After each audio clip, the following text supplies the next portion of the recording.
Hey guys, Ponch Spice here, one of the English commentators for Identity V, and I have before you the version guidance for Call of the Abyss 7. Yes, you heard it right, Call of the Abyss 7 is right around the corner, and we want you guys to be in the know of what has changed and up to date with the meta. So without further ado, we're going to run through the list of changes. Big shout outs to Identity V for putting this all together, and also shout outs to my co-commentators that shared their insights on this list. So let's run through it, starting with the first change, which is the Novelist, ladies and gentlemen. Yes, the Novelist received a change. No longer is he switching bodies with the hunter and like piloting the hunter, and the hunter is piloting him.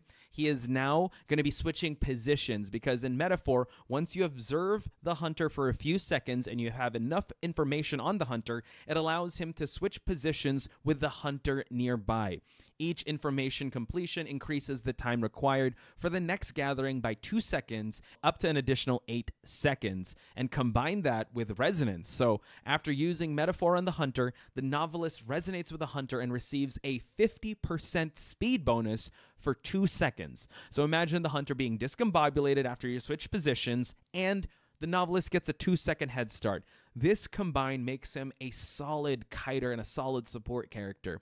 Eli and Nell rank him like a solid A survivor in their rankings, and we may see him actually play a vital role in some of the plays that we're going to see in Call of the Abyss 7. So I'm super excited to see that. And we're going to have to go through foreshadowing, which, again, not necessarily a good or bad thing for the Novelist, because this actually has to play with his decoding speed. So the Novelist decoding speed is increased 10% when decoding a cipher machine at under 50%, so that's great. But it is reduced by 10% if that cipher machine is already at the 50% progress. So again, when it comes to competitive Identity V, especially the highest level of Identity V gameplay, which is going to be in Call of the Abyss, teams already know how to cipher rush, and they know their rotations. So I'm pretty sure they're going to work around foreshadowing very well, because Metaphor and Resonance, those two abilities combined, are too hard to pass up, especially with the 4 survivor comms that are so good at supporting each other and backing each other up. So I cannot wait to see more Novelist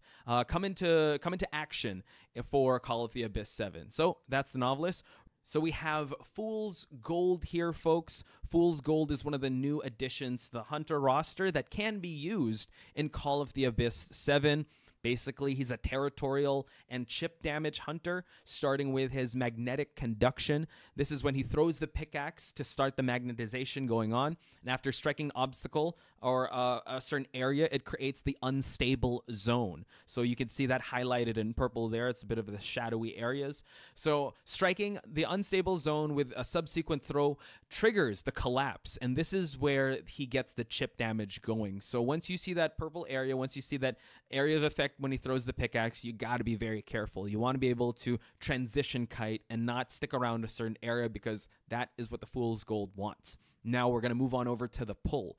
The pull is basically his movement buff. Once he throws his pickaxe, he can move swiftly towards it. Like, he can attract himself towards that pickaxe and pick it up. So round start, shoutouts to Eli for sharing this. Really good Fool's Gold players. They know where to throw that pickaxe once round starts and knows where the survivor is at. Basically minimizing the early seconds of the game to look for a survivor, because he's going to be in front of your face real quick in a matter of seconds. Really good Fool's Gold players know where the good spots to throw the axe are at. And also he's going to know where the survivors are going to be when round starts. So he can actually control ciphers and control really good areas.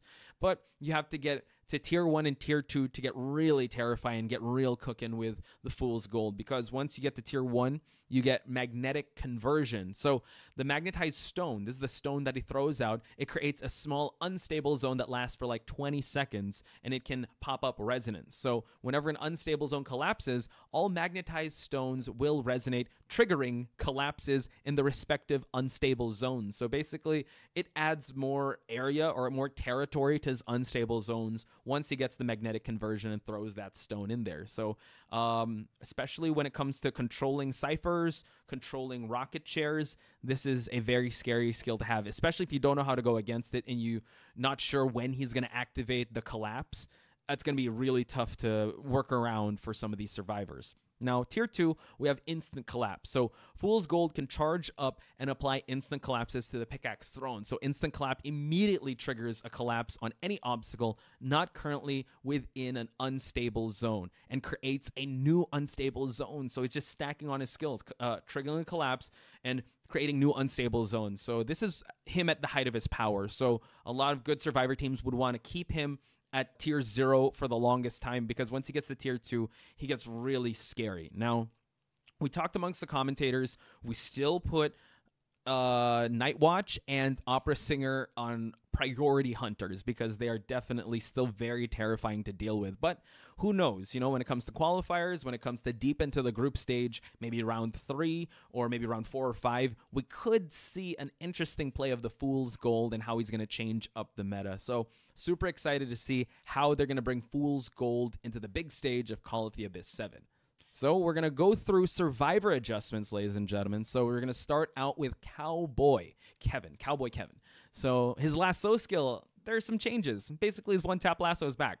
So added a lasso crosshair even when not charging. So Cowboy can no longer hit a teammate if a lasso is in a large vertical distance between them. That's fair. But we also have a Cowboy's lasso can now hit a teammate on a balloon even if it's not fully charged. So hitting a teammate increases the teammate's struggle progress by 10%, and a teammate on a Cowboy's back will remain knocked down. So this is the caveat. And the knockdown bar will not progress, and they cannot self-heal. So when a Cowboy is carrying the knockdown teammate, he will no longer be affected by his external trait Protective. So this is very interesting because, as Nell said, this could really prolong or add an extra like 20 seconds in the game for the last cipher to pop, when one survivor is on his last chair, his or her last chair, and he's about to be sent out of the game. This can weigh heavily on the survivor side's meta. Again, I think it's great that maybe when you pick him up, they're still knocked down because you're just buying enough time for that last cipher to pop, so he'll be able to, the survivor will be able to heal and progress to the end game. But what's terrifying is that, you know what, adding the 10% struggle progress and also having the one-tap lasso back is going to be really tough for any hunter to be at ease when they're trying to chair a certain survivor and a Cowboy is in the mix. Also, in addition to his lasso skill, Cowboy will now expose his position to the hunter when he pulls the teammate to his back. So at least this is actually a good thing for the hunter, and he's not going to be like, where'd the Cowboy come from? He's going to spot him right away. And also, Cowboy's lasso can now hit survivors in memory sync with a little girl. And Cowboy in memory sync can now hit other survivors with the lasso. So again, interesting adjustments. Cannot wait to see him play in Call of the Abyss 7. You know, I want to see some Cowboy plays, guys. Hashtag more Cowboy plays in Call of the Abyss. Let's get that going. So now, here are the survivor adjustments. We're going to start out with the Gravekeeper. So this is just a short animation on his underground sneak. So it's changed to 0.4 seconds, and the recovery animation to 0.2 seconds. And also, when hit by a hunter's normal attack in Underground Sneak, it reduces the recovery speed for this normal attack by 10%. So still putting Gravekeeper up there as one of the stable rescuers if Mercenary gets banned or if we have a certain matchup where he actually comes in. Still think we're going to see some Gravekeeper as a round 2, round 3 rescuer, or unless Mercenary, First Officer, any other rescuer gets banned at the start. So can't wait to see more Gravekeeper. Now moving on to one of the biggest glow-ups in the past year, we got the Lawyer. So the Lawyer alone received an incredible change that made him an amazing kiter. Not only he doesn't get terror shocked, every time he vaults, he gets vaulting speed bonus. Every time he runs at a certain direction, runs around the map, he gets speed bonus up to 5%, but they had to change it, folks. So whenever a Lawyer moves 18 meters, this is the original one, he gains 0.2% movement speed up to 5%. So the effect was adjusted to whenever the Lawyer moves 18 meters, he gains 0.14% movement speed, and it's up to 3.5%. Again, this is fair, but I do still think we're going to see some Lawyers make it to the competitive stage of Call of the Abyss 7. And shoutouts to Eli. This is his new main. How the times have changed, that at first he was not feeling Lawyer, and now Lawyer is actually one of the most stable rescuers. I don't know. He told me he solo queues with him, and I'm excited to see some Lawyer in a big stage like Call of the Abyss 7. So it's going to be very interesting to see. So now here are the adjustments for the psychologist and the journalist. We're going to start with the psychologist first. So this is when the target of the psychologist uses empathize, it's currently unable to accept the empathize ability. A psychologist can still use empathize, but the respective button will not pop up on the target's end until they can accept it. Psychologists can now use empathize on a wounded survivor who is currently taking actions such as interacting with pallets or windows. And to quote Nell, she's basically a Wi-Fi barmaid. Like, you're able to empathize and they're able to go about their business, continue kiting, dropping down pallets, vaulting windows, and also decoding. So this is huge. Again, psychologist was already up there in priority when it came to competitive, and now she got a lot better with this. So you're able to use the heal, and I believe like a lot of people are going to take advantage of this because that's the utilization, and no longer you have to stand still for a couple of seconds. You can actually roam around while you're still healing. Just 2 thumbs up there for all the psychologist mains. And now journalist. So in a containing angle, if there are no selectable pallets nearby, the illusion, or the little bro, will move forward automatically until it reaches an obstacle. In containing angle, the maximum distance of the charged illusion is now increased to 15 meters, and the cooldown of the illusion is now reduced to 6 seconds. So again, buffs on the board here. We have not seen journalist yet in a big competition like Call of the Abyss 7, or Call of the Abyss in general. So maybe these changes would incentivize him. So I'm excited to see what's going to happen here. However, when it comes to stable rescuers, you still got to put Mercenary up there, Gravekeeper, other stuff. Because when it comes to this, I'm sure the changes are very welcome. I'm sure hunters have already been in the know and like, okay, I got to look out for that illusion. So fingers crossed we get to see some journalists in Call of the Abyss 7. And here we have hunter adjustments for Evil Reptilian. All the Evil Reptilian mains out there rejoice. His Praying Leap cooldown is changed to 1 second, and now he can keep jumping, guys. He doesn't have that energy anymore. He's got 15 leaps, so you can constantly stay in the air and just be away from the survivor's terror radius. And then once you see that you can go for that, you can go down for the hit. That could happen. So shout outs to Eli, said that, oh man, Evil Reptilian, let's go. And yeah, this is terrifying, as Nell mentioned. I'm not sure if we're going to see like Evil Reptilian round 1. I don't think that's going to happen, but he is very incentivized to be used in maps like actually here, like in a Red Church, or in maps that have open areas wherein the survivors are going to have a tough time trying to look above, because he could definitely go for that lethal crash once he's able to get enough air. And yeah, he could just stay in air for the longest time. So interesting adjustments from Evil Reptilian. We have to wait and see how it's going to be used in the big stage of Call of the Abyss 7, or if it can be used in the big stage of Call of the Abyss 7. But super excited. We've seen some Evil Reptilians make their way in Call of the Abyss. This could be the time. Fingers crossed. Now we have hunter adjustments for Undead. So this is a lot to read, but all you have to understand here, folks, is that these adjustments, these talent adjustments, are specifically made for Undead, like Wanted Order, Control Freak, Mock.